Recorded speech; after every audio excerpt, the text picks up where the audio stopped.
Grand Prix of 1987 took place in Rio de Janeiro in Brazil. Alain Prost, the defending world champion, came through after a calculated drive to take the checkered flag. Round 2 was at San Marino, at Imola, and this accident occurred to Nelson Piquet, a horrendous accident. Miraculously, the driver survived, and he's racing in the Grand Prix of Belgium. Nigel Mansell, his own teammate, came through to win at San Marino. Round 3, the Grand Prix of Belgium. Nigel Mansell is the defending champion. If he wins this weekend, he will be the first driver to do so since Niki Lauda did it in 1975 and 1976.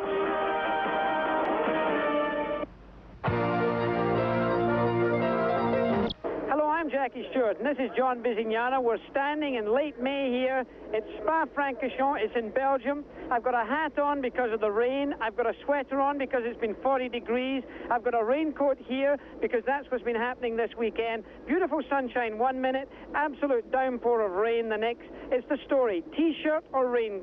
That's always here at Spa-Francorchamps. Now, John, there's more to it than just the rain this weekend. Well, many things could change besides the weather here, Jackie. Number one is Alain Prost, the current world champion. He may be after your record for 27 Grand Prix wins. Now, Jackie, you did that out of 99 starts, so proportionally you're still always going to be the champ. But Alain Prost this weekend, he's looking to tie Jackie Stewart's record, and by the end of the season, he wants to bust it. Well, John had an opportunity to speak to Alain Prost. Everybody is talking about this record. It's giving more pressure on my shoulder anyway, and I will try to get the record as soon as possible, you know, to just keep the pressure away. Sort of like being the first Frenchman to win the world championship, that kind of pressure? Exactly. I think it's about the same kind of pressure. It's just unbelievable. It's good. It's very nice, but it's maybe too much at the moment. But it's okay, no problem. Well, Alain Prost is not the only hot story this weekend. Nigel Mansell is the defending champion, and who knows, he could win again because he's in pole position. Nelson Piquet, his own teammate, he's extremely fast. Remember, he's recovered from that accident he had 2 weekends ago at the Grand Prix of San Marino. Ayrton Senna's hotly competitive, looking for a win. Terry Boutsen's a Belgian competing in front of his own crowd. It's as usual going to be a hotly competitive Grand Prix. Whether the weather stays hot, that could be anybody's answer. It's so changeable around here, anything could happen. Now, this weekend again in the pits, Walt Stanner's working with us, so down to you, Walt. Thank you, Jackie. The story down here in the pits is the tires and the weather. A few minutes ago it was raining. Right now it's sunny, a little overcast. These tires here work really well in the dry. These work really well in the wet. The question is which tire to use, which tire to start the race on. Again, right now it's dry. Out on the circuit, 2 miles from here, it could be raining. The team managers don't know exactly what to do. The answer to their question, which tire to use, may be the answer to the question of the day and may decide who's going to win this race. For the Grand Prix of Belgium, in pole position, defending champion Nigel Mansell driving the Cannon-Williams Honda. His teammate is second fastest, Nelson Piquet from Brazil. Third fastest, another Brazilian, Ayrton Senna with a Camel Lotus Honda. Fourth fastest, Berger in the Ferrari. His own teammate is fifth fastest, Michele Alboreto. Then comes the reigning world champion, Alain Prost, in sixth fastest, driving the Marlboro McLaren. Then in seventh fastest is Terry Boutsen from Belgium, a local here at Spa. Eighth fastest, Riccardo Patrese, who did so well at the Grand Prix in San Marino but retired before the end. Theo Fabi is ninth. Stefan Johansson for Sweden is 10th. Eddie Cheever, the young American, brought up, of course, and born in Phoenix, Arizona, is 11th fastest. Derek Warwick, his teammate in the USF&G Aero Megatron car, is 12th. De Cesaris from Italy is 13th. Nannini, also an Italian, is 14th, driving the Minardi. Nakajima, remember him, he picked up the first World Championship point ever by a Japanese driver at Imola. The last Grand Prix covered by ESPN is 15th fastest. Then comes René Arnoux, Ginzani, Martin Brundle, Campos, Christian Danner. Ivan Capelli is 21st. Philip Ario is 22nd. Streff and Palmer are 23rd and 24th in the Data General Tiros. Fabry is 25th, and making up the grid, Caffey in an Ocello is 26th fastest. This pre-race report has been brought to you by Ford and your Ford dealer. Have you driven a Ford lately?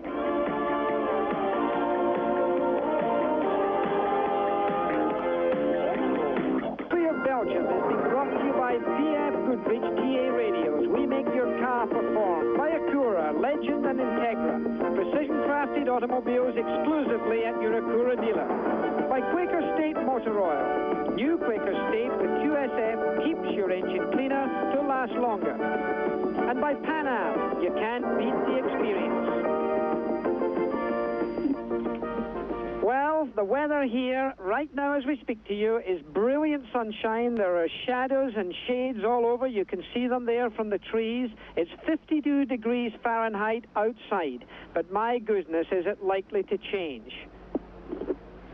Well, as the cars pull off the grid there, Jackie, one thing we should comment on is that this is one of the most difficult grids in Formula One. The drivers have to do a lot of things. First of all, the cars towards the back of the grid are actually placed around a corner from the start-finish line, and then the grid falls off down a big hill. So they have to use all three pedals at the same time to keep the car in their starting position. Now, the front row of that grid will reach the first corner at about 100 miles an hour, but because the back rows are so far away, they can be up to 160 miles an hour before reaching that first corner, which is a great difference in braking area. Now, over the last couple of races, there have been several accidents that have eliminated several cars at the first beginning parts of this race. So let's keep a close look on the cars on the grid, see if everyone can keep the clutches correct, the brake right, and the gas pedal correct, to keep everything moving so that they do get a clean start, and then see what happens at the first corner. Well, as the cars weave their way to warm their tires up in this really quite cold, still atmosphere, let's have a look at this racetrack of Spa-Francorchamps. From the start-finishing line, they accelerate along to La Source. Now, that's going to be a first-gear corner for those race drivers, and then they accelerate from second to third to fourth to fifth to sixth gear before Eau Rouge. Very tricky left-hander going up to a right-hander uphill. They're in fifth gear by then. And then they're going to accelerate right up into sixth gear for the fastest part of the racetrack to an area called Les Combes, which is a sort of fast chicane. It's taken in second, then third gear before they accelerate along towards Malmedy in fourth gear. Malmedy is a right-hand hairpin. It's taken in second gear, so it's quite slow, up to third, then to fourth, fifth, even sixth gear before they drop into a very fast, long left-hand bend. That's in fifth gear before snapping into sixth gear to again heavily brake for a sort of chicane area. It's not a chicane because it's a right and left sweeper in third gear. Before going to Stavelot, that's the furthest part from the start-finishing line. That's a fourth gear corner. Accelerate to fifth, then up to sixth for Blanchemont, and then a long section through the wooded area, beautiful area of Spa, until they come to another false and artificial chicane called Clubhouse. It's taken in third gear for the first part of it, clicking into third gear, then up to fourth gear to cross the start-finishing line. A very fast lap at speed. The curbs are very neat. The racetrack generally is sort of billiard table surface. Very good surface here. The big story, as we said in our opening, is that of weather. Don't be confused by the shadows, by the sun that you're seeing right now. There can be circumstances here in the Ardennes Forest area where it can be torrential rain, and it's not even 2 miles out of the racetrack. It can sometimes be a few hundred yards. So this is very crucial. The cars are starting on slick tires. That means the race will be designated as a dry race. If it does rain, the clerk of the course can stop this race by showing a red. We'll give you more of that story as the cars come through to the final chicane. This is they call it the bus stop. It's the name of this little chicane area, and you can see Mansell in pole position, Piquet coming up there, and then Senna. Incidentally, John, I think Alain Prost could win that 27th Grand Prix victory here. Now, Walt Stanner's down in the pits. Walt, can you hear me? Are you there? Yes, Jackie. I can hear you fine. Everything's down here in the pits is okay. There's nobody scurrying around trying to do anything. It doesn't look like there's anybody in trouble. The cars are just coming up now onto the grid, so we're going to take it back up to you and for the start. Well, thank you very much, Walt. One quick mention we should have at this point is that Christian Danner is starting from the pit lane in the spare car, and also Capelli in the March is starting from a Formula 3000, is starting in a Formula 3000 car that only has a 3.3-liter engine in it. And Derek Warwick of England is also in his spare car with the US F&G Aero. So there have been some changes early on in even the warm-up here, Jackie. Well, this is a Grand Prix that you can see the cars are still coming to the stop, so they're not under starters orders. You can see the corner there. The Belgian Grand Prix has been won in the past by Phil Hill of America, by Dan Gurney and an All-American Eagle in 1967. Mario Andretti won this race in 1978. a race that's steeped in history. It's got the great winners. The red light is on, 10 seconds, within 10 seconds, and it's a green. Mansell gets away to a clean start. So does Senna. There's a big block up in the back end there. Senna looks himself, he's got into second place. Watch the traffic going in. PK's trying to go round on the outside. This first corner has created a lot of incidents in the past. It looks like it's clean so far. They've been very intelligent. That's Alio was wide there as they accelerate down to Wall Rouge. It's Nigel Mansell in the lead. Ayrton Senna's in second place. Then the other Williams, then two Ferraris, then Alain Prost, then a Benetton. It's a clean start. The doctors, the reserve cars going round and fill in just in case there's an accident in that first lap. They come out of Eau Rouge and come out of the left-hander beforehand. Look at the sparks. The cars are fully loaded. This is one of the bumpiest parts. Ayrton Senna in the Camel Honda engine, of course, remember, rather than the Renault last year, goes through. Senna, a man who would like to win and start this season. He's got that electronic suspension on the car, which has been giving a little trouble.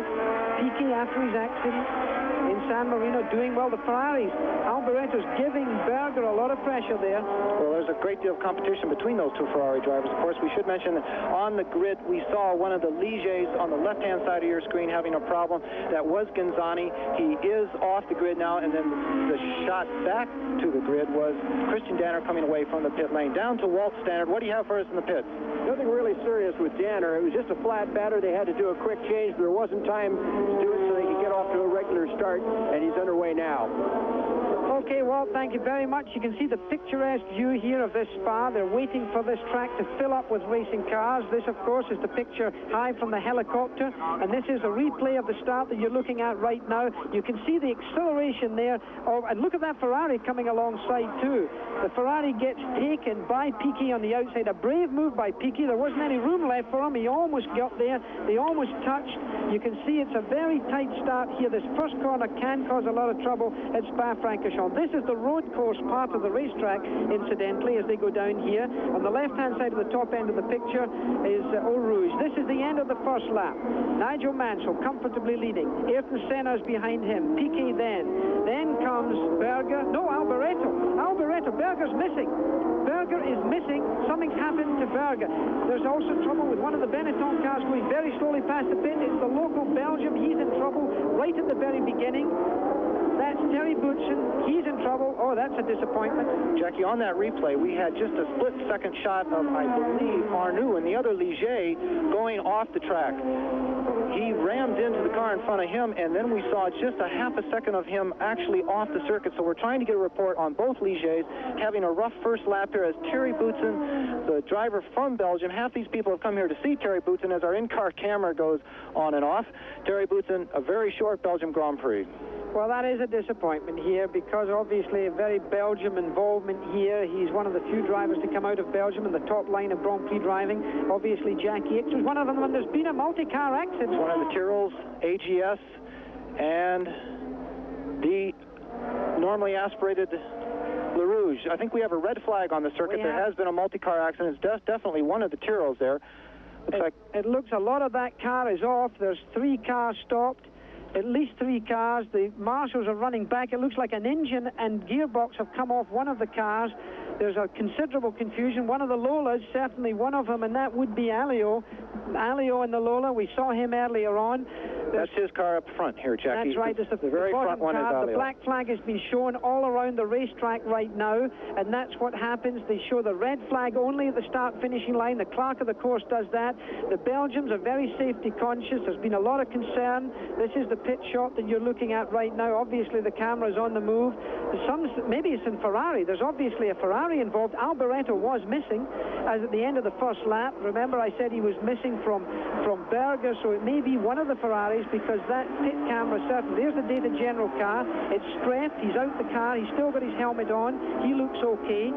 Philip Streff getting into the doctor's car with his helmet on. Professor Watkins is in the white Porsche there that you see. I think we have a replay, Jackie. There may be a replay, but that is of the cars. You can see one car's been on the grass there. He's gone round the accident, the wheel coming off the car.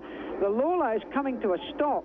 Now, that looks like Alio came to a stop. The accident, the car behind Philip Streff, is that Philip Streff's car is getting over the barrier, or is that Jonathan Palmer? It's both Data General cars. Yes. Jonathan Palmer on the right and Philip Streff getting out of his car on the left. Berger has stopped and gone into his pits to explain to Marco Piccinini, the team manager, and his mechanics. Postlethwaite there, Berger explaining the situation because they've come to a stop. And of course the drivers, he probably never saw that accident unless Alboreto was involved in it, but he's describing it, so it must have been where he was involved. This is the little hairpin, and there's the Data General car that is very heavily damaged. The engine and gearbox have been ripped off of that car. If that is the car of Philip Streff is okay, so don't let's worry about it for the moment. We're at the Grand Prix of Belgium. The race has been stopped, and we'll be right back after this. Grand Prix of Belgium, a very peculiar happening. In fact, it's been more than 30 minutes now since the beginning of this race. An incident occurred, a very fast part of the racetrack. A major accident occurred involving both Tyrrells and Alio, and you can see that car still running. But the two Tyrrells very badly damaged, one of them with the engine and gearbox wrenched off of the car, so the red flag was shown. We are now back on the grid, as you can see, and we're setting up for a restart, which may yet take a few minutes. Walt Stannard is down in the pits and has the whole story with what happened and how it came about. Walt. Okay, what seems to be clear is that we have both Tyrrells involved in an incident up in the back section of the accident. What's not clear is whether Jonathan Palmer can start in the backup car because that car was entered for Philip Stripe and he's unable to continue. We also have the Ligier team. They have both their cars back in the race. That was luck for them because in the first turn they lost one of the cars, or rather lost the front wing of that car, and so they had time to come back in. Adrian Campos in one of the minorities just came by and said his gearbox broken, so he's out. Fortunately, both Berger and Boutsen were able to get into their spare cars after the incident down here just before the pit straight where they came together. And we'll go out on the grid a little bit and see if we can get some interviews with them. Thank you very much, Walt. Well, let us explain that what happened was at the last corner, just before the pits, there was a coming together by Berger in the Ferrari and Terry Boutsen in the Benetton car. Boutsen's car had a badly damaged rear suspension, and we saw him coming to a stop. Now, because of the regulations, because 2 full laps had not yet been completed, the regulations in Grand Prix racing allow you to restart the race on the grid positions of the original start with any vehicle that is available to you. If you're going to use a backup vehicle, you can do so at no penalty, and you will be put back into the same grid position. Your other car, if you're going to use the car that you started in, has to be able to come round the circuit in its own steam and is allowed to take up the position on the grid for that original start. It sounds rather complicated, but in fact it allows a restart to occur, and the same race distance will be involved. They'll be able to refuel the cars, and it's just like this is the beginning of the real Belgium Grand Prix, the next start that you will see. The weather has still stayed good. It's still sunshine, and it's still relatively warm at 52. We're at Spa, and we'll be back for more.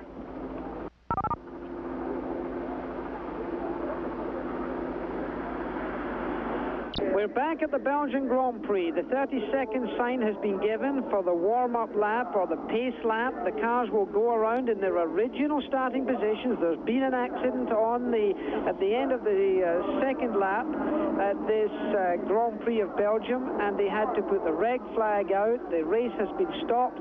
They will start, as I said, in their original grid position. The car are rolling round. We have information for you. Capelli, who had to start on a Formula 3000 car because his own race car stopped in the earlier warm-up lap, is now back in his original race car. The mechanics ran out onto the circuit, drove it back, and it's in the race, so that's okay. Our information is that Alio spun and caused the accident to Streff and Jonathan Palmer. That's the information that we have. Now, of course, this is not first-hand, so we have to take it slightly as it's intended, but that's the information we have. Of course, the coming together of Berger and Boutsen, that was another thing, right in front of the pits almost, and of course both of those drivers are back in the race. It is not yet confirmed to us that Streff is in the Tyrrell Data General car. We are being told now, in fact, that Streff, even though though the car was enormously damaged. The impact was absolutely incredible, and he's back in the car. But Jonathan Palmer did not restart because they had only one backup car. So he, in fact, is not starting this race. Exactly, Jack. The other person out of the race at this moment is one of the Minardis. Mr. Campos had gearbox trouble on that first lap. So, as we said, it was a very active first lap here in Spa. Good luck for some people. Good luck for Berger. He's in his spare car. Good luck for Boutsen. Terrible luck for Tyrrell, of course. And also, the Ligiers had a terrible first lap. Ginzani stalled on the grid, and Arnoux had a broken wing. So, several people have been able to take advantage of this situation and get back into the pits for repairs. Right, down to Walt Stanner. Are you listening to us? You're in the pits? Yes, Jackie. Just had an opportunity to talk with Ken Tyrrell. Even though his cars are out of the race, he still had a smile on his face. You know, he's been around a lot of years, and so he's seen this kind of thing happen before. He told me what happened was that Philip Stripe had an accident all by himself, got off the course, came back across, debris all over the course, and then Jonathan Palmer came into that debris and had his accident. So that's really what happened up there. Still don't know exactly what happened with Alio. Well, thank you, Walt. It just shows you that you can't listen to everyone all of the time. It was suggested that Alio had spun to cause this incident originally. We'll have to wait until we get an eyewitness report on that one. So they are completing now their pace lap. Alain Prost, the defending world champion, he was fastest this morning, incidentally, in the warm-up. And as a man, as I said, maybe if you were here at the very beginning of the telecast of this event, I have chosen to win the race. It gives them the opportunity to equal my record. The Belgian Grand Prix, a place of great history, one of the most wonderful trophies to be won here with the greatest names in racing. Fangio, Jim Clark won it 4 times. Phil Hill of America won it in 61. Dan Gurney in his own ego in 67. And then Mario Andretti, of course, and I hope Mario might be watching this show at Indianapolis while he watches everybody else qualifying. He won it in 78. They're coming again to what they call the bus stop chicane, and this is the end of the lap. They'll form up in this long extended lap, which in fact continues round a blind corner. So it is a very peculiar start, John. Well, it's around that blind corner, and as we said earlier, it's also down a hill. So it's one of the most difficult starting grids in Formula One. Silverstone, you also have to start around almost the chicane at Woodcut. But very quickly, Jackie, they have brought the Tyrrells right outside of our position here of commentary, and it's amazing how strong these carbon fiber chassis held up in a shunt that was near on 200 miles an hour at that point, and also not one drop of fuel has dripped out of either car. So that is some 195 liters as we see the grid coming. There is Philippe Strife. Now, this man sitting in that race car right now has just come out of an accident at well over 180 miles an hour, not more than about 30-35 minutes ago. How would that affect you, Jackie? Well, I think I would be having a little bit of a knee trembler right now as the cars come to stop. Remember, all the cars have got to come to a stop before they get the red light, which means that they are under starters orders. Continue to remember that this first corner is a first gear corner, has caused a lot of congestion in the past, and now we've got the red light. We're waiting for the start. They're off.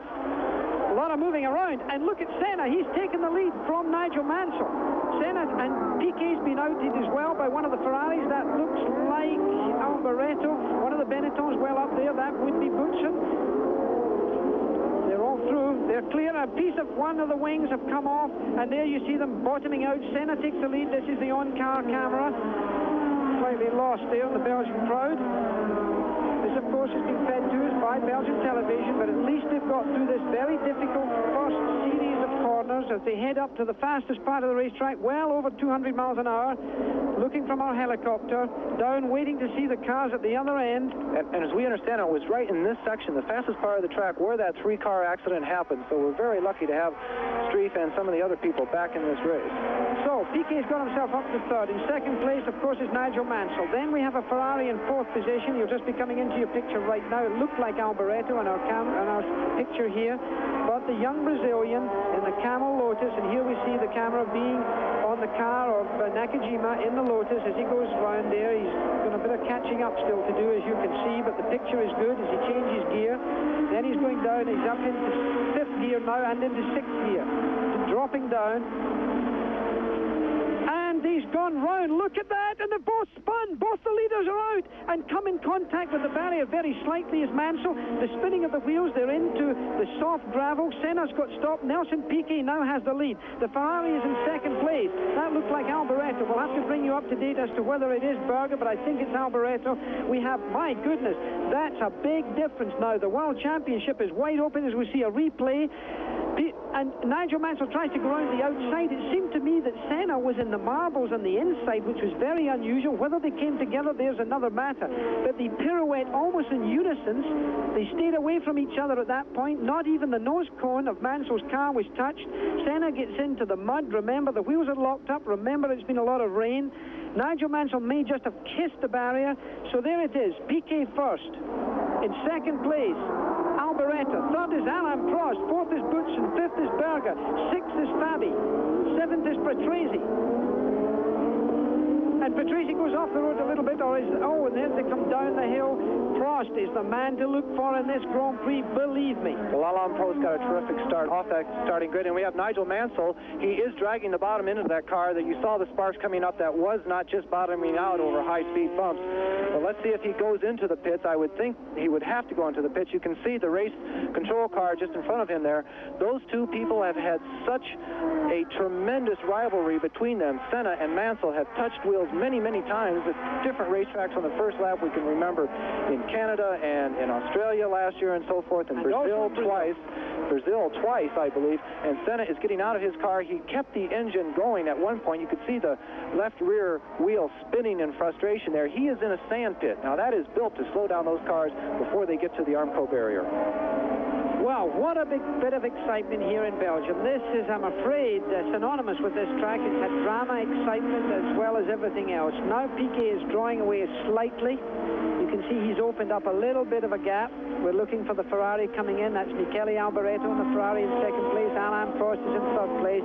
Alain Prost, the professor they talk about, he's calm, he's calculated, he will take his time, and he will not have to rush. Nelson Piquet is known to be the hare, and Alain Prost sometimes can be called a tortoise, but my goodness, he gets results. Well, Alain Prost, we call him the most calculating driver in Formula One. As they do come around to complete another lap, he is in third place just behind the Ferrari. I think he's catching him up a bit. That Ferrari has tremendous power down these long straights, and we have a blown engine. That is Berger. We have a blown engine on the second Ferrari. Berger, you can see the tremendous fire coming out of the back of the car there. I'm sure he must know what's going on. I'm sure he will come into the pits for sure, but that is one Ferrari. Now, Berger has not had too much luck in the beginning of this Grand Prix. Boutsen now ahead of his teammate Fabi, making a move on his own teammate right to the pits. A cloud of smoke going into that Ferrari pit. It's the second pit into the garage area. And there is no spare car for him to get back into. He's in the spare car now. So Berger, first of all, having an accident on the second lap of this Grand Prix, and then blowing an engine on the second lap of the restart. Now they'll have to be careful as they come round to that part of the racetrack next time around that there's no heavy oil on there. Of course, flag marshals will give that information to the drivers. There you see the car being driven quite aggressively by Nelson Piquet. So we're at the Belgium Grand Prix, full of action. Stay around. There's a lot more to come because this is only the beginning. ESPN, we'll be back.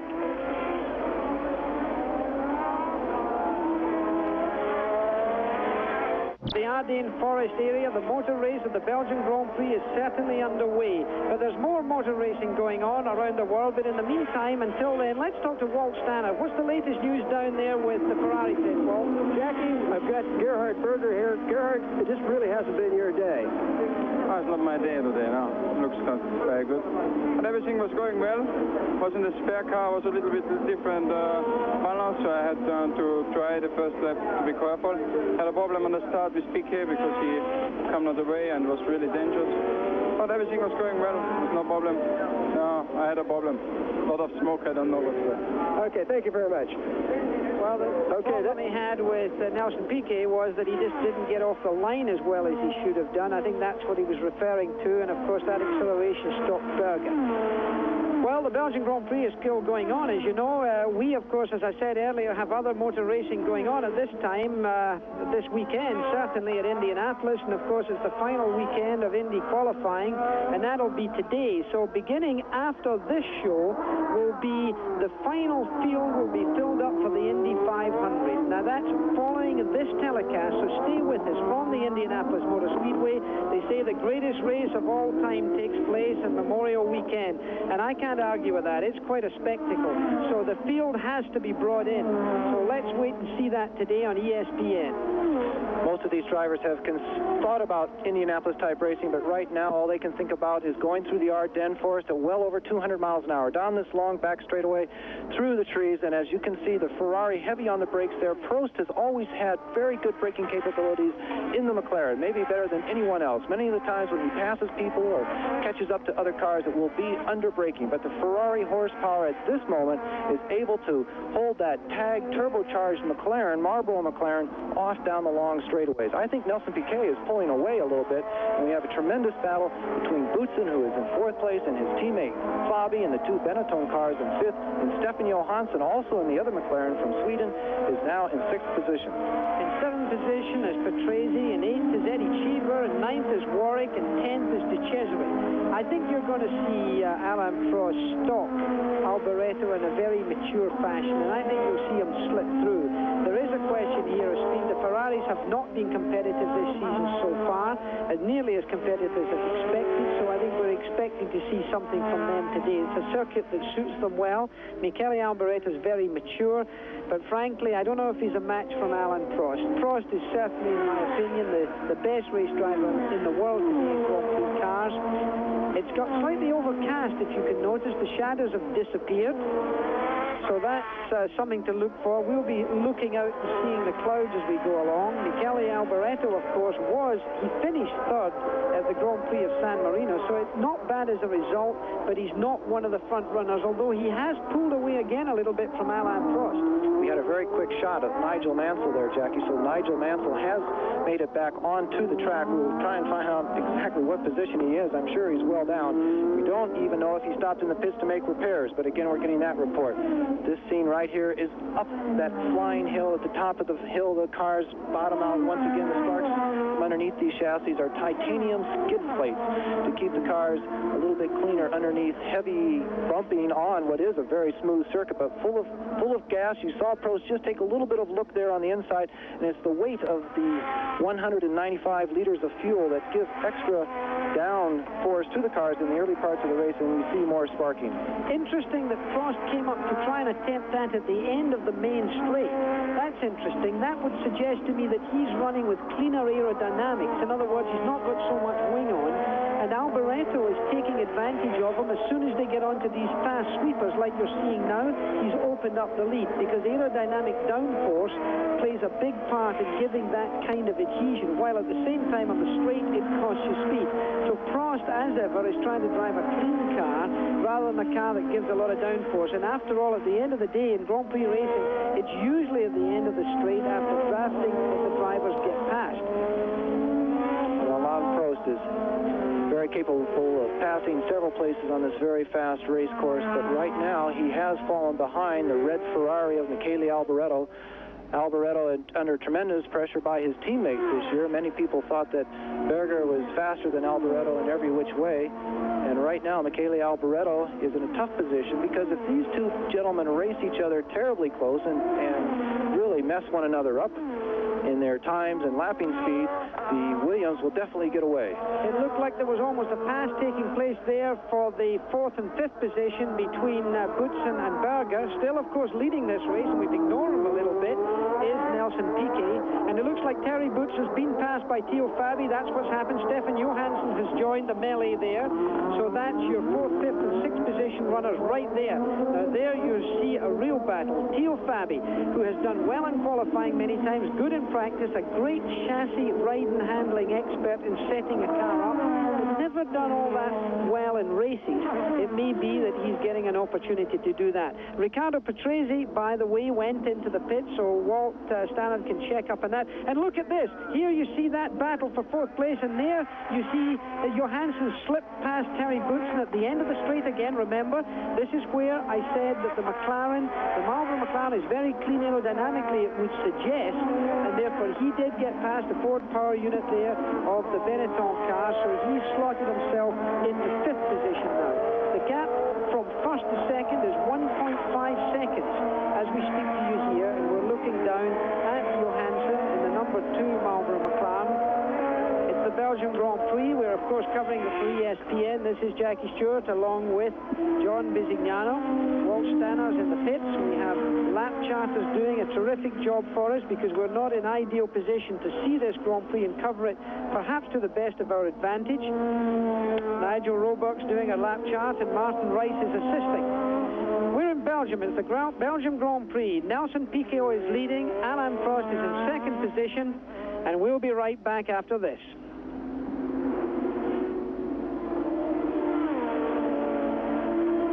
To the Belgian Grand Prix, you would probably fly into Brussels, the capital of Belgium. Then you would go on a highway called the E40. You would drive down past Liège, and then you would head towards Aachen. And before getting there, you would see a signpost that says Spa-Francorchamps. And it's here in the Ardennes forest areas of Belgium that this motor race is going to take place in a uniquely quaint setting. It's a beautiful part of Belgium, and it's springtime here. It's lush and it's green. This was the first place that a casino ever arrived to Europe in the late 18th century. And as you can see, although we're halfway through May, spring is still with us. The temperatures here this weekend are down to about 40 degrees. When you think of spas in America, you think of jacuzzis. This is a real spa as it was known to Europe. People came from all over for the waters, for the sulfur baths. And it is indeed a place of great character. Around 10,000 people live in this little town called Spa. They come for the great food because Belgium is famous for it. But they also come for the motor racing because this racetrack of Spa-Francorchamps is where titans have been born. This road that you see here is the racetrack. It's on normal roads. We also have a thing called an autodrome that joins with the public highways. So we're here at that Belgian Grand Prix. This is the control tower looking over part of this racetrack here. Alain Prost, incidentally, is still stalking the lads. The fastest lap so far has been put up by Nelson Piquet in a time of 1:59.572, which is averaging 129 miles an hour this track. And there Alain Prost is still stalking Alboreto. Towards the end of the straight, is he going to slip past him this time? And he's done him. No, he hasn't. Braking of Alboreto left to the last minute. How often can he keep that up? How close can he get to that corner without making a mistake with Prost, giving him that amount of pressure? Well done to Alboreto. He's closed the door that time, and he didn't do it with bad manners. Let's have a look at the top 6 as those drivers go around here, because I think you'll see Alboreto opening up slightly. Of course, if he gives his tires a hard time, the temperature of the tires will go up, and therefore the advantage that he has on Prost at the moment will go down. But they have not lost sight of Nelson Piquet, who's leading the race. So Piquet's in first. Alboreto at the moment is second. Alain Prost is third. Stefan Johansson has passed Theo Fabi while we were away for commercial, so he's in fourth position. Fabi's in fifth, and Terry Boutsen, his teammate in the Benetton car with the Ford engine, he is in sixth position. There you see Alboreto. It's John Barnard, the man who had designed the McLaren cars. He had been involved, and we've got a car in the pits right now. It's one of the Ocellas, Jack. Well, Barnard is now with Ferrari. He did a lot of the work in the Chaparral that Jim Hall had when he was very successful at Indianapolis. That was a Barnard design. He had a falling out, if you like, with McLaren, and then he went on to Ferrari. As we come in, is this one of the, what is that? That's one of the USF&G cars. Derek Warwick, he had a misfire earlier, just about 2 laps ago. They have the tires up, but I think you might see them taking the engine cover off the back of that car as the leaders come into that hairpin. Now, as far as fastest lap goes, Alboreto will certainly be able to pull away a little bit down the straightaway, but let's keep a close eye on Prost at the end of it. Piquet set the fastest lap, then Prost had it back. He got very close to Alboreto on that particular lap, and Piquet went back. They're averaging about 129 miles an hour. That might not seem like a lot compared to Indianapolis, but remember that these cars get down to first gear. Prost is far right. He's going to go on the brakes right past him, actually totally blowing him off. He may have changed his turbo boost down that long straightaway because there was no doubt in Prost's mind that he was going to go by. Alboreto's pulling off the track. A very bad day for Ferrari. Too. And I think Piquet pulled off the track as well. I think Nelson Piquet, right there, just when we were looking at this Ferrari of Michele Alboreto pulling off the track, I think our leader has pulled off, and I think Alain Prost now is leading the Grand Prix of Belgium. Let's look for Nelson Piquet, but I think he pulled off the track. He's no sign of him on our picture. Alboreto's getting out of his car. Alain Prost is now leading the Grand Prix of Belgium, heading towards his 27th Grand Prix victory. A long way to go still, but nevertheless, this is what he said he's going for in this season. Apart from winning the World Championship, he did want to do that. As we look at a rather despondent Derek Warwick sitting in the pits, his USF&G Aero car with the Megatron engine looks like it's got a problem. And there Alboreto, the young Italian, Michele Alboreto, walking back. He one time drove for the Ken Tyrrell team. That was his first ride in Formula One racing. Waving to the crowd, acknowledging him, a good-humored man, gentleman. They still haven't shown us if Nelson Piquet did in fact pull off the track or not, but for sure they're showing Alain Prost in a certainly a leading position. Why we cannot get a shot of Piquet, only the Belgian cameramen know. Well, I think you can assume that Piquet is out of this race and that Alain Prost is now leading it. If he's not out, he's returning slowly. That's a big shock for the Williams team because, of course, we saw the incident earlier where Nigel Mansell spun with Ayrton Senna, took himself out of the race. He's now considerably far back. He's 1 minute, I think, and 13 seconds behind the leaders. So that's a situation that he hopefully has to build up. And you can see the crowd waving to Alain Prost as they recognize the new leader. Terry Boutsen with the Ford engine Benetton is in second position, and Prost's own teammate, he was ahead of Fabi. He was ahead of both Benettons. Yes, well now it's Fabi in second place. It looks like Theo Fabi in second place. Johansson is in third place. Boutsen is in fourth. De Cesaris in the Brabham is up to fifth place, and Eddie Cheever is in sixth place. This is a bizarre race. Well, we said it was going to be bizarre. It always is bizarre. The first corner was probably the safest first corner we've ever had in Belgium for the last several years. Now, there is Piquet. He has his arm up. He's coming into the pits. He's up on the curbing. They're waving flags to let the other drivers know that there is a slower car ahead. Let's try and see if we can catch this Williams pit stop. And right behind him, both Williams right now are in the pits. This is certainly a difficulty for the crews. That is Nigel Mansell, the British driver, and just behind him on the left you can see his teammate, Nelson Piquet. Nigel wiped his visor and went off with a new set of tires. Piquet looks a little bit more terminal. They're trying to push him now into the same position where they will change the tires or do the most work on the car. This is very disappointing for Frank Williams, who probably has one of the best organized teams in Formula One. For both cars to come in at the same time is a disaster. But they're taking the engine cover off of this car. I think Nelson Piquet thought the end of the day had come for him, and he had cooled off before he got to his pit, thinking that there was something else to do. This is, you see Alain Prost coming through the back markers. That's Streff, who had the big accident. He's just coming up to lap. He's putting a lap on to Philip Streff. He's got a normally aspirated engine. We're looking out. The clouds are gathering here. It is not impossible for rain to occur here during this race. If that were to happen to a point where it would, in the clerk of the course opinion, threaten the safety of the event, he would show the red flag, and all of the cars would have to come in to replace their tires and put them onto wet. So that's something that we've got to look out for here. One thing we should mention there is that the reason Prost blew off the Tyrrell car so well down that back straight of Philippe Strife. There's almost 150 horsepower difference between the two type of cars. One is a 1.5 turbocharged engine, the TAG engine being so successful in the McLaren chassis. As we go back to the Williams pit, I think PK is still in the car. They are putting new tires on, but the engine cover is still off.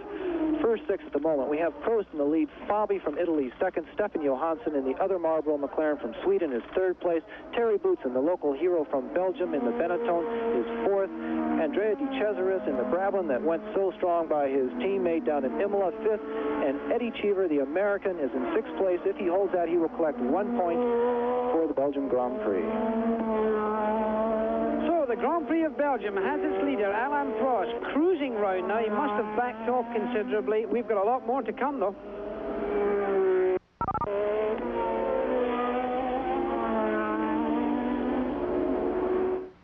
You're at the Grand Prix of Belgium, and you're seeing the rear end of a car being driven by Nelson Piquet that had been leading this Grand Prix. It's, of course, been a very confusing day. There was a misstart because of a major accident, luckily avoiding any injury to any of the drivers. The race started in beautiful sunshine. It's now become overcast, as it can often be here. The temperature is up to 12 degrees centigrade, which is in the middle 50s. We're looking at the engine, the Honda engine, that clearly has a problem. Piquet is still in the car, so they're hoping to keep it going and maybe pick up a championship point. In the meantime, Alain Prost has just put up the fastest lap at 158.799 seconds, and that gives an average speed of 130.677 miles per hour. He has an advantage over Piquet just at the end of the previous lap of 3.3 seconds, but that may be, that Fabi is in second place, and you can see him there not using the full amount of road. Theo Fabi, the young Italian driving the Ford Power Unit in the Benetton chassis, the man who held pole position at Indianapolis, and he chose to come back and drive Formula One. And just in that picture earlier, you saw the Ferrari sitting of Michele Alboreto. Michele Alboreto is out of the race. Nigel Mansell, he is way behind. Piquet is now going to leave the pits, and he's back in the race, it would suggest. So he's drawing away at a reduced speed. He's not accelerating hard. It may be that he's still got a problem. And we see Theo Fabi going through in the Benetton, one of the long, steady G-force corners here, almost smooth, not billiard table in complete sense, but quite a smooth racetrack, although rather bumpy in the old road course part of the track, as well as the fastest straight. Well, of course, they've done a tremendous amount of work on the Spa-Francorchamps circuit over the last few years. Many of our viewers will remember 2 years ago when the Grand Prix here was at the same time of year, and the temperature got over 75 degrees, if you will believe, and the whole track started to melt after resurfacing. Jackie Stewart was digging a ballpoint pen into the surface of the track with no problem whatsoever. The officials say that the race was never canceled, only postponed until the following September. So they did have a full calendar that year, and the Belgian Grand Prix was one of the events. It does seem that Theo Fabi has dropped back a little bit from Alain Prost. Incidentally, a big bulletin for you is that Nigel Mansell, who spun out with Ayrton Senna, and you're looking at a very reduced speed being held up there by Nelson Piquet, who really is now the contention of this race, but Nigel Mansell's got himself up to 13th position. Now, this is significant because the World Championship, of course, goes down to 6th position in collecting points, and Mansell is leading the World Championship at the beginning of this race. And of course, Alain Prost won the first round of the World Championship this year in Rio de Janeiro, so points to be collected are very important. Well, at the moment, Nigel Mansell has 10 points, and the man you see there in the lead, Alain Prost, has 9. So there's a great amount of competition between those two. And Stefan Johansson, the gentleman in third place, has 7 points. And those points are all important as we see the white flag being shown for another car that's going very slowly on the left-hand side of your screen there. The white flag does mean that there is a slower vehicle or a doctor's vehicle or something like that in front of you, and of course it is, unfortunately, the Canon Honda Williams car of Nelson Piquet. I really do believe he will stop in the pits, and it will be a very lengthy stop for him this next time around. As in Indianapolis, those drivers do have two-way radios back to the pits, although reception is less good here because of the dips, the forests, and the natural terrain here. It's not a flat area, as you've already recognized from this telecast. Alain Prost's antenna you can see right in front of the cockpit of the car. In fact, if we see a shot that tracks with the vehicle, you'll see it. It's almost right in the driver's view as he comes round to what they call the bus stop. This is the final chicane, taking the second up into third gear, accelerating into fourth gear before he goes through a left-hander, which then takes him back to the pit straight. And it looks like Mansell's in the pits. That's not Piquet, that's Mansell. So Mansell's come back into the pits. It looks like, is it? Well, Walt, you're down the pits. Who is this that we've got? Nigel Mansell in the pits. They brought up the back of the car. They put new tires on. They're checking the half shaft. They don't seem to have found anything. Apparently, thought there was a problem. Now they're sending right back out. Thank you, Walt. I think we can assume that the under-tray problem, and there looks like, who is that coming back, walking back? It's the March driver. That's Capelli. Ivan Capelli walking back. Not been a good day for him. He had a sort of false start to begin with, and his warm-up lap, his car broke down because of the accident on the first or second lap. He was able to go back into his original race car. Now that original race car has let him down, and he's on the long walk home. So the difference between, incidentally, Prost leading and Fabi in second place has now gone up to 9.5 seconds. So Alain Prost, as I suggested, stretching this lead very comfortably. Theo Fabi actually backing off, maybe, or Alain Prost going faster. Of course, Fabi will have to watch out for Stefan Johansson, the teammate of Alain Prost, on the Marlboro McLaren second string car, so that'll be something else to look out for. It's sad that Capelli had to stop here at the Belgium Grand Prix. He was the fastest of the normally aspirated cars. Walt Stannard has a report down in the pits. We've got Nelson Piquet in the pits right now. He came in, the engine was running rough. They stopped it. Now they're trying to get the rear engine cover off. They're having a little bit of difficulty with that, but they're not in a great hurry, and I think they've kind of figured that maybe it's over for the day. Thank you, Walt. Nelson Piquet leading this Belgian Grand Prix after the second start. Two-time world champion. He has not gotten out of the car yet. He's a person who likes to stay in the car until they actually unstrap him and help him out.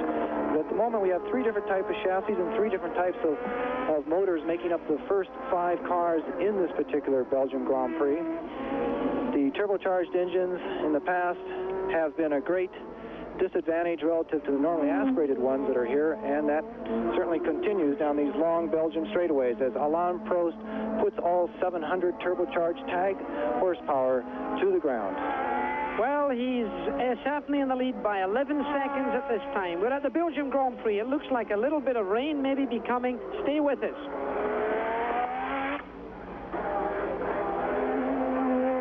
Belgium, but more things in the sport tonight with ESPN. Game 1 of the NHL Stanley Cup Finals. Philadelphia at Edmonton. The Flyers will travel north to the north of the border to play the Oilers on their home ice. Well, that'll be the start, of course, of this exciting Stanley Cup Finals, and that's tonight at 8 p.m. Eastern Time. The NFL Stanley Cup Finals on ESPN tonight at 8 p.m. So the Grand Prix of Belgium continues. That is Stefan Johansson, who has now taken second place from Theo Fabi. So the Marlboro McLarens are sitting now in first and second position. The difference between Prost and his teammate is about 17.5 seconds. Prost has got a commanding lead here. His number in this race is 1. He earned it. He was the world champion last year. But the number 2 car and number 2 in this race is Stefan Johansson, the Swede, and he's negotiating the chicane area there at the top end of the racetrack. Walt Stannard's in the pits. Walt, down to you.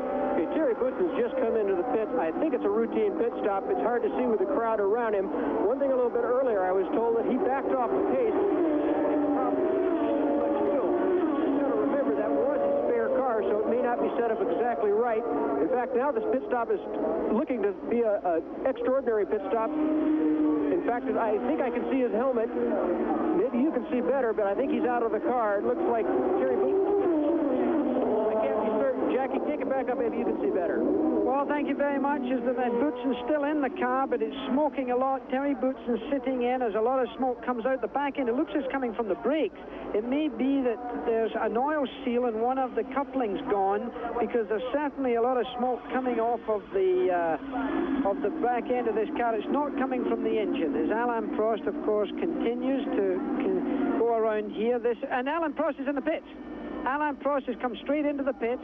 This is a regular pit stop. Walt, are you down there? Jackie, you're right. It's a regular pit stop. They're going for the four tires.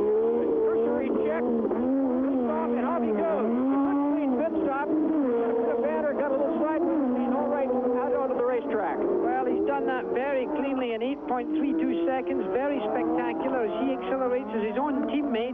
He's kept the lead because he had such a cushion, and he's now being accelerated hard on by Stefan Johansson, but I don't think Johansson will pass him. Keep in mind that, of course, Prost has cold tires, so with the intelligence that he has, he may not bother about that and let Johansson pass. Johansson's getting in a position to overtake him.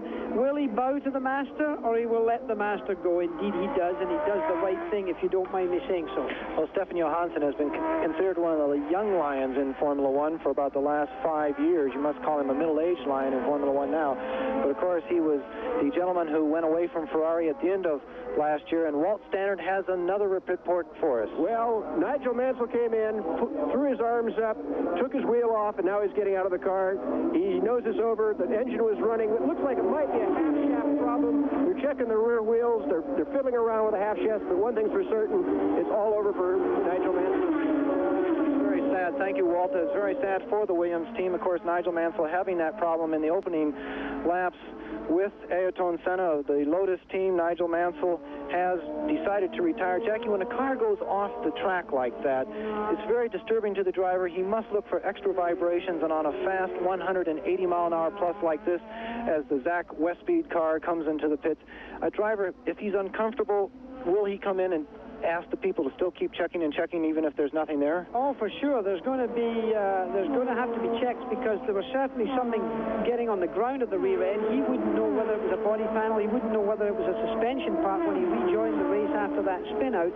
So the driver has to be sensitive, particularly in a fast track of this character.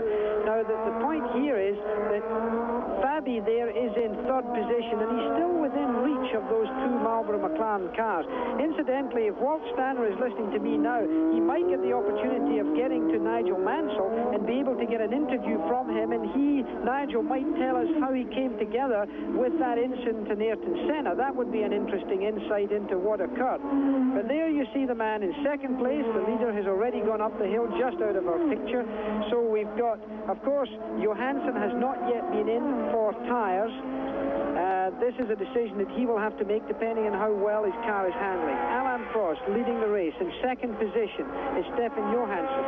In third position, well back now, is still Theo Fabi. And the difference right now is only 1.5 seconds between Prost and Johansson, but it's really much more than that when you think that Alain Prost is fresh rubber and can drive very gently without harassing his car in any way. Well, Prost was up to about a 18-second lead over Stefan Johansson when he came into the pits. Here we see Terry Boutsen, the Belgium driver, the drink tube in the front of his helmet there. He's definitely back in the pits and has, looks like, possibly a terminal problem at this particular stage. But Stefan Johansson has always felt that he has been in a number 2 position for the last 2 years, and he would love to pass his teammate. Would Ron Dennis allow that, Jackie Stewart? Well, listen, we've got to talk about a potential problem. That's a car going off the track there. It's a retirement. It's one of the Osella cars. He's not in trouble. It's not an accident. But we've just been reported, and maybe Walt can confirm this, there seems to have been a fight in the pits between Nigel Mansell and Ayrton Senna. That's being reported to us in our commentary position. So if that has taken place, I think we want to hear about it. And if we can get a comment from one of the drivers, it would be most helpful.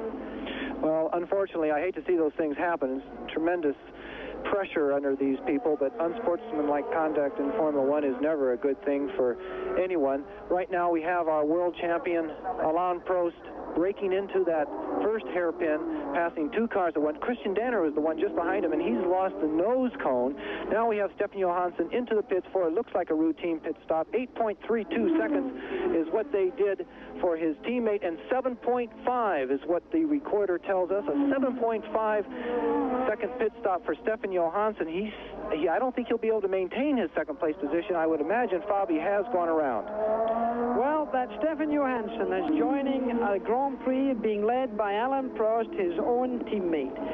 It's ESPN. We're at the Belgian Grand Prix, and we'll be right back for more racing.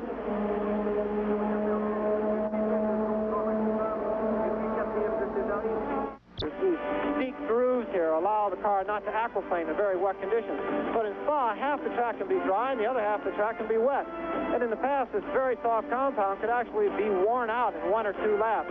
So Goodyear has come here with a whole new compound and a whole new way of securing the tread to the tire, which will allow this particular rain tire to last for an entire semi-wet or half-wet, half-dry race.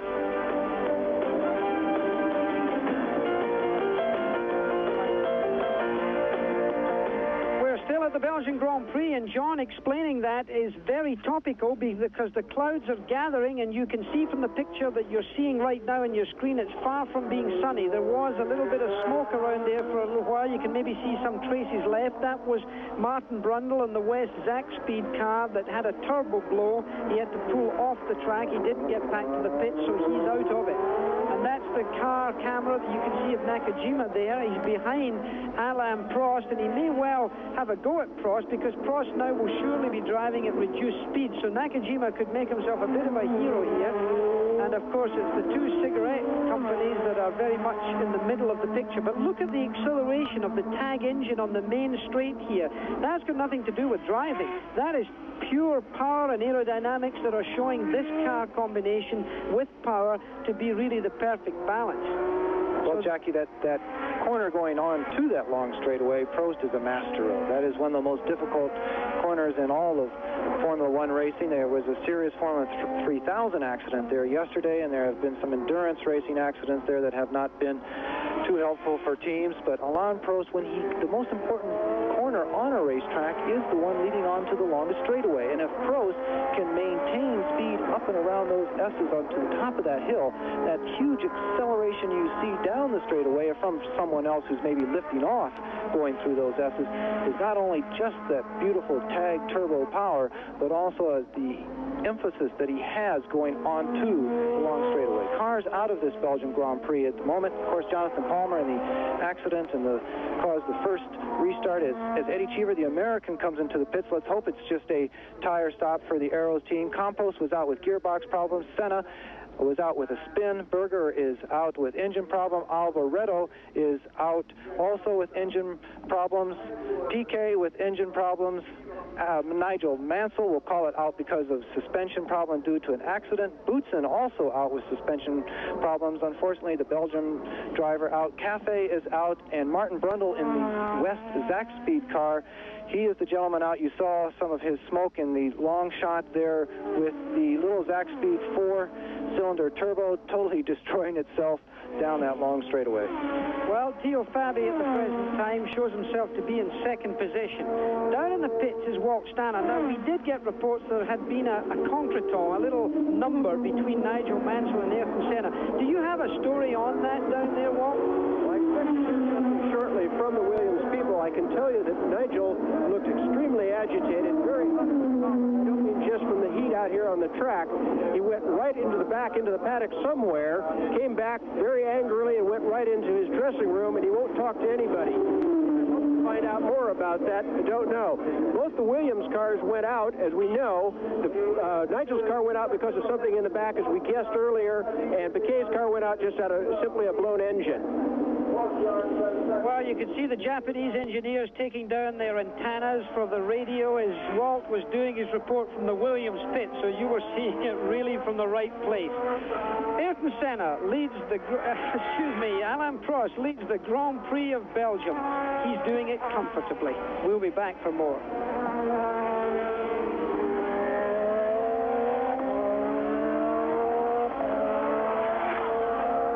Jackie Stewart along with John Bisignano. We're looking for Alain Prost coming into our picture. He's leading this Grand Prix in second position. Now is Stefan Johansson. In third is Theo Fabi. In fourth place is Andrea De Cesaris. Eddie Cheever is fifth. That's 2 points in the World Championship for the young American. And Ginzani is in sixth position. Nakajima at the moment is seventh. Remember, he picked up a World Championship point at Imola on the last Grand Prix event that we covered here on ESPN. Alain Prost clearly now driving in a very calm and calculated fashion. He goes out there in first gear, second gear, third gear, fourth gear, sixth gear as he goes down there. As he gets to about here, he drops it into fifth, goes round that corner, Eau Rouge. He grabs sixth gear just as he goes over that hill. He's in sixth gear now, going up to more than 200 miles an hour, probably around 208, 209 before he brakes heavily. Gets the hooks on now, gets down into second gear. Just about now flicks it in to third gear, accelerates in third about this point. Gets out of the corner into fourth gear. Then drops it into second gear for this. It's slower than you think. This is a long, slow corner. Then gets into third gear at this point. Accelerates into fourth. Goes through in fourth around now. Gets into fifth. Even gets up into sixth gear before getting into fifth gear for this long left-hander now. Then up into sixth gear after this as he comes up in slower traffic. This is the car of Stefan Johansson we're now looking at. Stefan Johansson, who is up there, and the teammates, in fact, being first and second at this time. Johansson's done well. He's very happy with his McLaren team. You couldn't expect anyone. He came out of a Ferrari team, and it would seem it would have to have almost been downhill from there. Instead, it's been a tremendous improvement to this young driver's career. Andrea De Cesaris from Italy, they call him Mr. Crash for a long time. He'd had more accidents and big accidents than that without any personal injury than anyone I can ever remember in the history of Grand Prix racing. Amazingly surviving them all. I gave you the fact that Nakajima was in seventh position, by the way. Alio is in ninth position. And Streff, who remember had that accident at the beginning of the race, he's at the present time in 10th position, and 11th is Fabre. There's only 11 cars running in this Grand Prix of Belgium. A lot of trouble there has been. A lot of trouble, a lot of cars eliminated. The full grid did not make it to the second start of the Belgium Grand Prix. Of course, there were 26 starters the first time they tried to get it right, and the second time there were only 24, with 2 cars being eliminated because of 2 separate accidents. We have 17 laps to go here in the Ardennes Forest of the Belgium Grand Prix. Alain Prost seems to be driving very comfortably, coming up behind the USF&G car at the moment is the current world champion. I'm sure that Eddie Cheever, the only American in Formula One Grand Prix racing, will be the gentleman that he is and wave him by, or at least let him by. Eddie Cheever from Arizona sticks to the inside of the track, and Prost goes by very easily. As Jackie has said, he's driving very comfortably. You see the wheels are not up on the curves. When he comes out of a corner, he's not all the way to the grass, but before he has gone into this comfortable mode, he set another track record of 131 miles an hour. And once again, that might be a little slower than the average lap at Indy, but of course remember that several times on this circuit they are all the way down to first and second gear. Okay, so you see Theo Fabi around there in third position. His teammate, incidentally, was out with a CD joint broken. We showed some smoke coming to the end of that, his race, and we'll be back for more.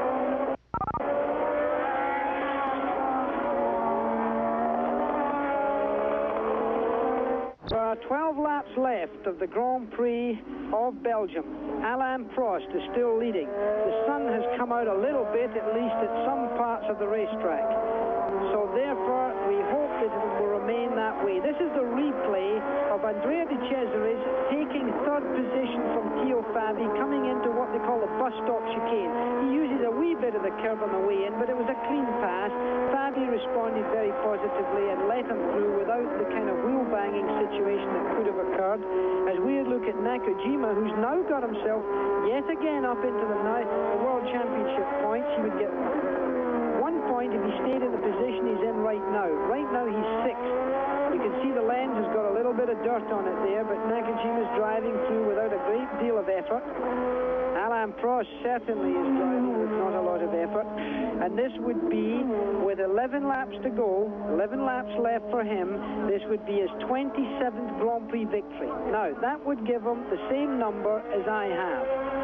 I remember when I beat Fangio's number, and that was a great moment for me. I felt greatly honored. And then I remember when I beat Jim Clark's record, and that for me was very important. I hope that Alain Prost feels as proud at beating mine as I felt at beating those other two drivers, because to be the driver who has won more Grand Prix than any driver in the history of motorsport is something to be proud of. He has delivered on those potentially, if he lasts these few laps more, he's delivered those Grand Prix victories with tremendous dignity. He's a wonderfully smooth driver. So let's keep our fingers crossed for these remaining 11 or 10 laps to go. Walt Stanner's down the pits. Walt, what do you have for us? Well, Jackie, I just talked with Teo Fabi's crew chief, and he said that more than cracked exhaust, as you suggested earlier, though it sounds like that, and they're just going to leave him out there and hope he lasts to the end of the race. They discounted the idea of bringing him for a pit stop. They don't think it makes any sense. So we'll just have to wait and see if Teo hangs on. Okay, thank you, Walt. And of course, there is Alain Prost coming at the end of this lap. He's already getting some applause from the marshals around this racetrack. The marshals, incidentally, many of them flown in from England. The standard of flag marshalling in Britain is so very high that the Belgians consider that it's quite important to have the right expertise, and that's in fact what they've done. They've brought a great bundle of them over. Alain Prost braking for this first gear hairpin. It's called La Source. Accelerates into second, into third, into fourth, gets into about fifth here, gets into sixth about now, brakes, drops it into fifth, just flicks it into fifth as he goes through Eau Rouge. It was here where Belloff got killed sadly a couple of years ago in a Porsche sports car. Now, Walt Stanner's back in the pits. You've got something more for us, Walt? Oh, nothing really exciting, Jackie. It's just that we've been talking about rain all day, and of course, by the fact we've talked about it, we haven't had any. Why are they going to get it? I guess the question is, we're going to get it enough to call it rain before the end of the race. Thanks, Walt. Now, if for any random chance it rains now, we've passed the three-quarter stage in the race, and therefore the race would be called. They would throw the red flag and the checkered flag together, and that would constitute, of course, the end of the race, and you would be credited with the driver who was leading on the previous lap. So therefore, certainly, the race would be over if we even got some rain. We're at the Grand Prix of Belgium. Alain Prost is ahead of this man, Stefan Johansson, by 34 seconds in this Grand Prix.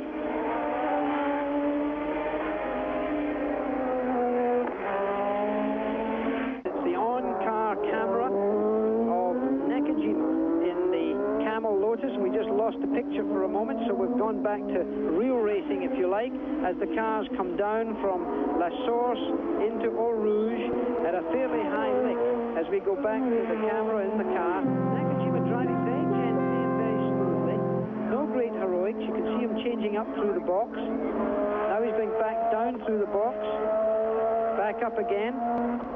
Now you'll see, now he's in, that's it, he's into fifth as he goes up there. Nakajima picked up a World Championship point.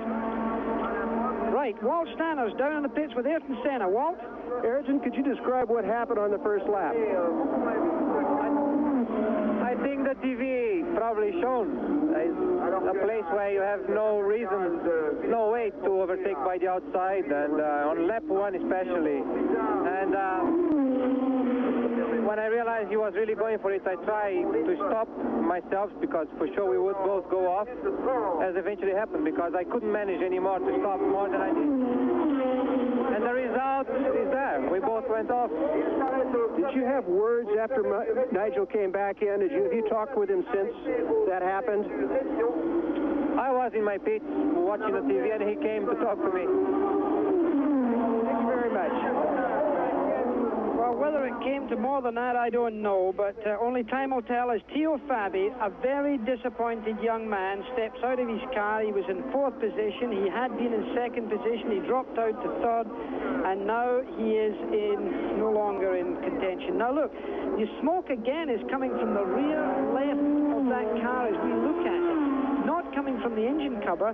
Now, a CV joint, constant velocity joint, went on the same teammate car of Terry Boutsen. I wonder if the same problem has happened there. The engine was sounding very rough, so it could be an engine problem, but I'm suspicious of that smoke coming from the same one as Terry Boutsen had his problem with, and that was the reason for his car falling out.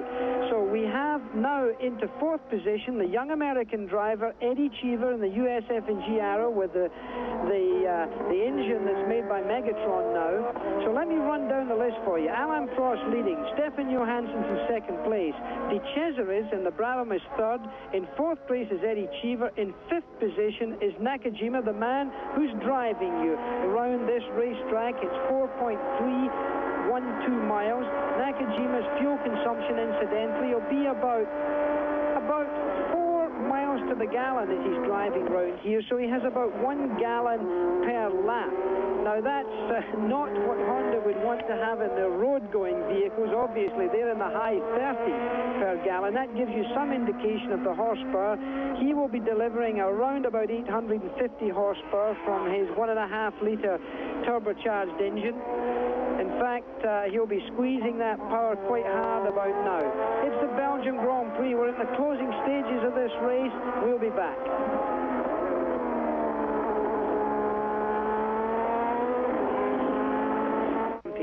A man who's looking for 9 points. He won in Rio for the Grand Prix of Brazil. He's looking for another 9 points now. He's only got a few laps left to go in this race, about 7 as he comes up to the end of this lap. It'll be 7 more laps to go for him. In second place, we have Stefan Johansson. In third place, we have Andrea De Cesaris. In fourth place, we now have Eddie Cheever. In fifth place, we have Nakajima, who looks like he's going towards Eddie Cheever. They say he's closing on him. Then we have René Arnoux. Ginzani is up there in seventh position, and Philippe Alliot, who we saw going quite slowly there a moment ago, he is supposed to be in 8th position right now. That is Alain Prost. Smooth as the professor.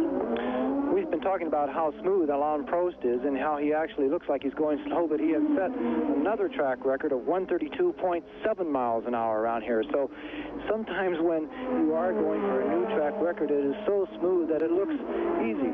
Another thing, he has this is his 108th Grand Prix start, and going, of course, for his 27th victory.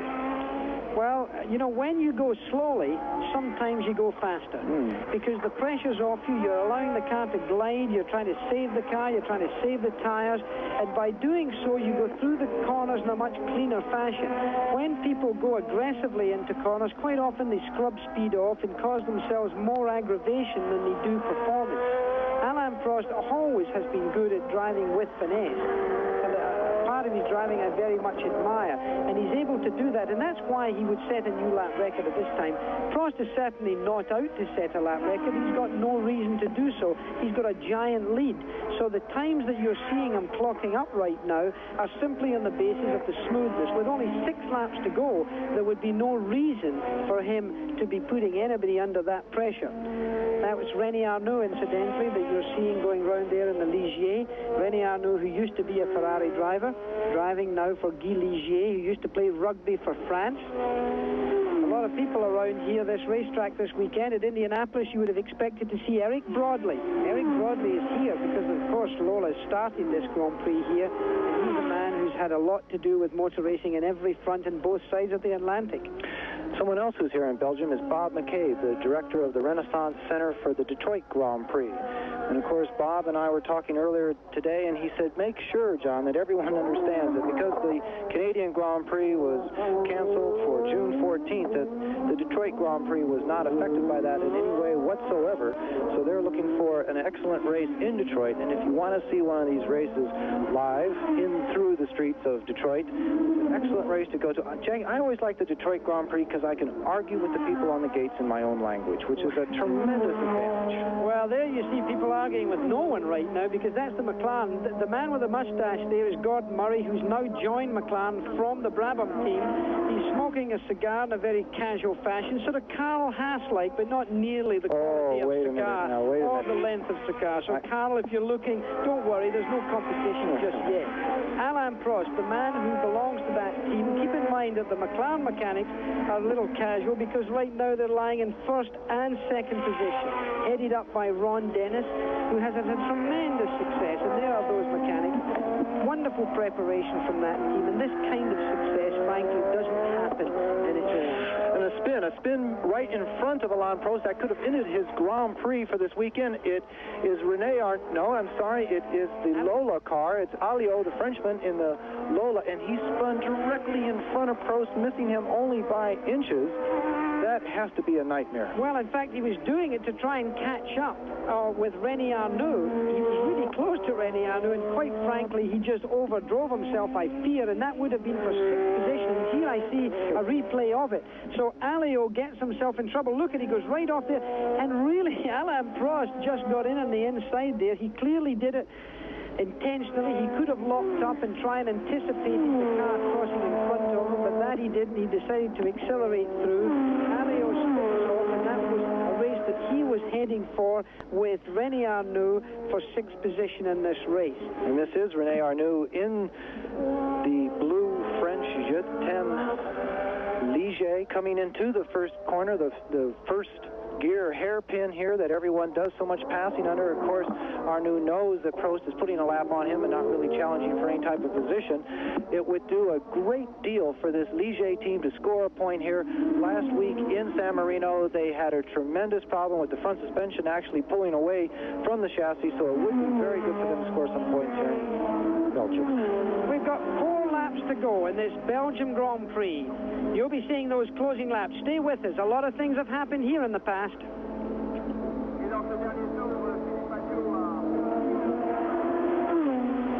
There are still 4 laps to go for this man, Alain Prost, heading for a victory in the Belgian Grand Prix. A trophy that you would want to have your name on. I won it once, not enough. Jim Clark won it 4 times, which was pretty impressive. The leaders, as we look at Alain Prost right now, is of course that he is in the lead. The world champion is leading this race. Johansson, his own teammate, is in second position, driving, of course, the Marlboro McLaren. In third position is De Cesaris, the man that you're looking at right now there, driving the Brabham with a BMW engine. Eddie Cheever in the USF&G's Arrows car with a Megatron engine is in fourth position. The young American doing very well, picking up World Championships points. In fifth position, Nakajima driving the Camel Lotus with the Honda engine. Then René Arnoux is in sixth position. He's driving the Ligier, so he's looking good, and he's got a Megatron engine as well. So not a bad day for that organization that based themselves in Detroit, Motor City. They're not in the engine business normally. They're in the high-technology electronics business, but they've gone into this because of their enthusiasm for motorsport. Alain Prost certainly has an enthusiasm for it. And, of course, he's well ahead now of his own teammate, very comfortable indeed, as he now drives round. He's got radio contact, and, of course, he has pit boards telling him. A lot of cars out of this race, if we can just recap for a minute. Incidentally, it is 28 seconds that he has on Johansson, so he can breathe very easily. There was, of course, the false start in this race. That was a problem. Not a false start so much, but a red flag showing because of a big accident, fortunately without injury. Both the Data General cars were taken out. On the restart, Philip Stress was allowed to go into his backup car. He's one of the drivers for Ken Tittle in that Data General team with Portals, so that was okay. The restart happened, and then almost immediately on the first lap, Ayrton Senna and Nigel Mansell was in pole position. He found himself spinning with Senna with a little contretemps. A little argument developed afterwards. Senna says it was, of course, Mansell's fault and vice versa. From that point on, frankly, it was Prost that we had to look at. Nelson Piquet held the lead for some time. He had trouble, looked like engine trouble.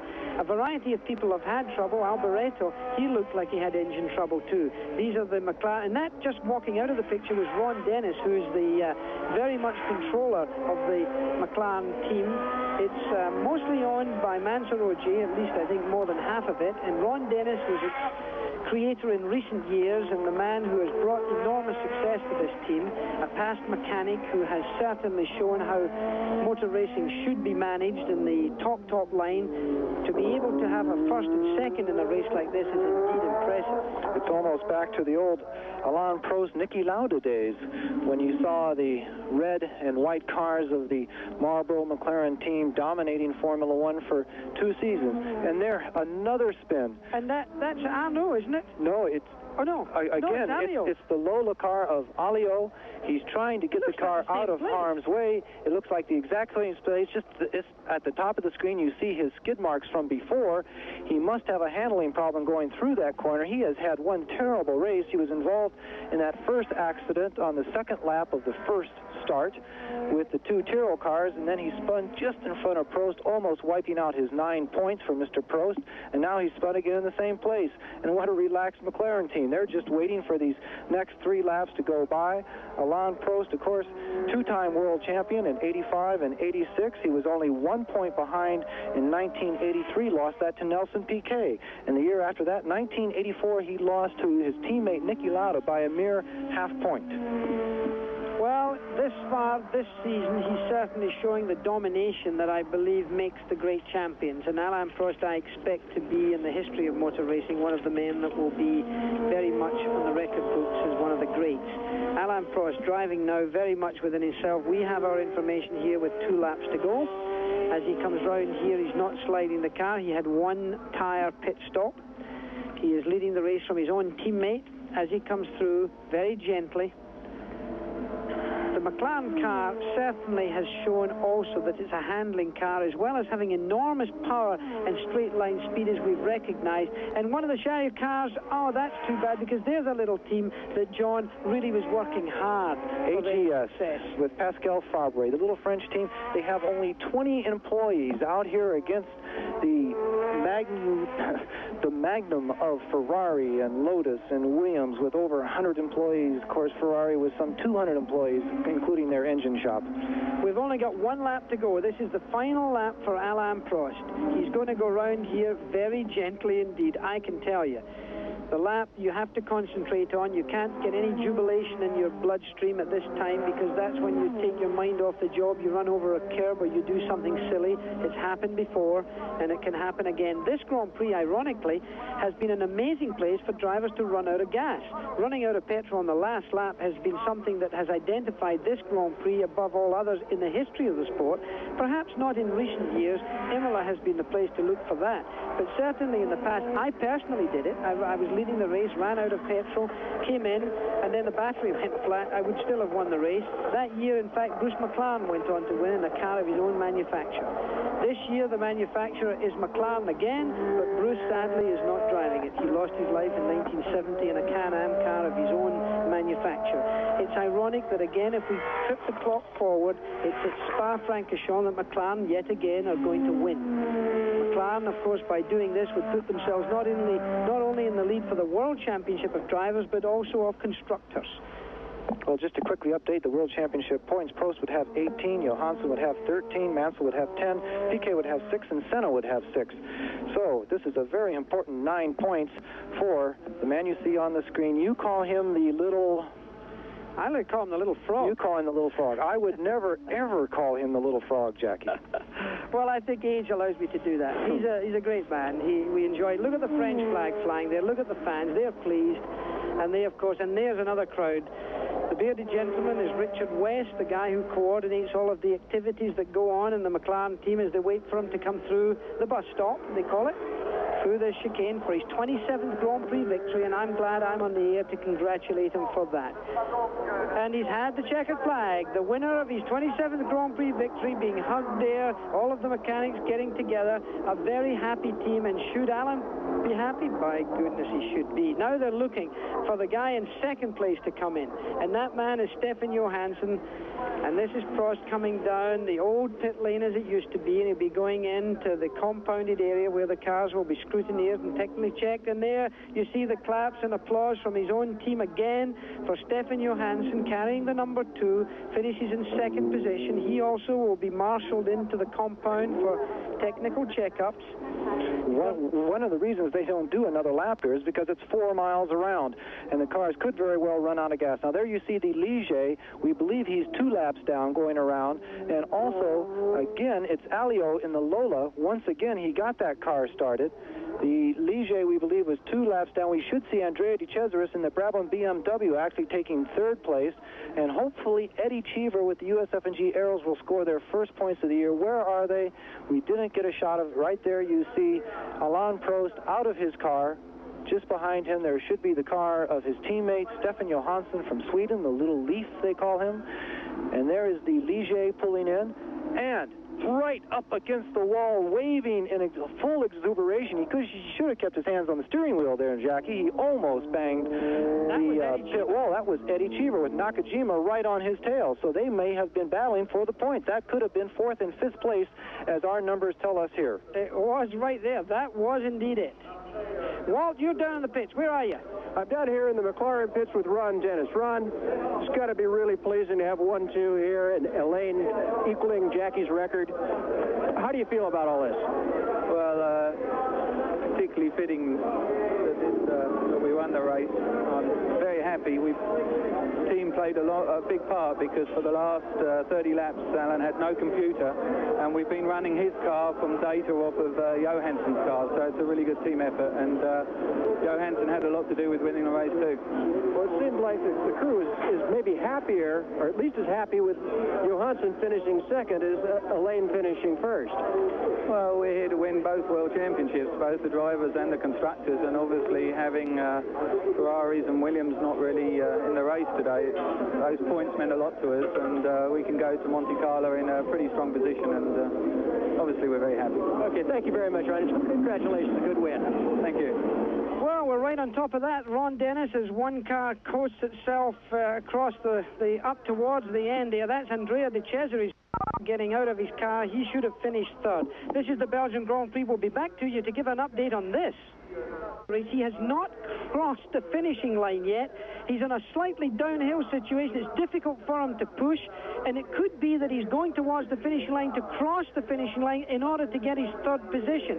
Whether this is correct or not, we don't know at the present time. We don't know whether he's got 1 lap up on the car of Eddie Cheever, who was 4th, and the officials won't help him because that would eliminate him immediately. So we're still waiting to hear from our lap chatters. We're in a position that we are out of sight of this. The Olivetti Longines system, unfortunately, has broken down. Everybody seems to be of the opinion that that is him trying to cross the finishing line, in which case it would be 3rd place that we're talking about. It's absolutely essential information for us. I'm sorry we can't be more specific with it. It looks like De Cesaris has given up his push back and is leaving the car there. The officials are coming to pull his car away. If he is a lap ahead of Cheever, then he's okay. We are being told he has indeed finished 3rd. That is our information. It is not confirmed officially at this time. Eddie Cheever looks like he's finished 4th. Nakajima is 5th. And that looks like the story as far as we have it. So certainly Alain Prost has won the race, and certainly Johansson is in 2nd position. So we'll come back to give you the final figures after this commercial break, and I promise you by then we'll have the official message. At the Belgian Grand Prix, the car you're seeing now is being towed along, but let me give you the final order. Alain Prost wins his 27th Grand Prix victory here in the Grand Prix of Belgium. In 2nd place, his own teammate in the Marlboro McLaren is Stefan Johansson. In 3rd, we can confirm right now, is Andrea De Cesaris driving the Brabham with a BMW engine. In 4th place, very good for the Americans, Eddie Cheever, born in Phoenix, driving the USF&G Arrows with a Megatron engine. In 5th place, in the Camel Lotus with a Honda engine, is Nakajima with 2 points in the World Championship for him. And in 6th, finally picking up 1 point in the World Championship for René Arnoux and Ligier. That was, of course, in 6th spot. Now, John, quite a finish. Oh, a fantastic finish. Very close for certainly Nakajima and Cheever in those 4th and 5th place. Now, what all this adds up to is World Point Championship points. The first 6 score points, and Prost is in the lead with 18 points. That's 5 points over 2nd place Stefan Johansson. His teammate, Nigel Mansell, has 10 points. No points for him today. His teammate, Nelson Piquet, no points for him, but he has 6 points. That puts him in 4th place. Senna is in 5th place with 6 points also, and Alboreto with the Ferrari is in 6th place with 4 points. The Constructors' Championship, which the teams are really interested in, of course, it's the Tag McLaren team, 31 points, Williams Honda team, 16 points, the Lotus Honda team, 9 points, and Ferrari coming in with 7 points in 4th place. 5th place is the Brabham BMW team with 4 points, and bringing up that 6th place is the Arrows Megatron with 3 points. Well, that's the World Championship of Constructors. Alain Prost is on the podium along with his teammate. He's on the right-hand side with the red jacket, and of course also De Cesaris is on the left of your picture. This Grand Prix of Belgium has been brought to you by BF Goodrich TA Radios. They make your car perform. And by Mobil 1 Synthetic Motor Oil. Mobil 1 protects your engine better than any conventional motor oil. And by the Champion Spark Plug Company. This, of course, has been the Belgian Grand Prix. The winner, of course, Alain Prost. 27 victories. Well done, Alain. It's been a very exciting Grand Prix, and you've seen a lot of that action on ESPN. You'll be seeing a little more Formula One when it comes to the French Grand Prix, which will be our next Grand Prix to cover. That's in France at the Paul Ricard circuit. That'll be live July 5th at 6:50 a.m. Eastern Standard Time. Get up early for that one. And then, of course, following this program will be more coverage of the Indianapolis time trials to make the field. Jackie Stewart and John Bisignano from Brussels.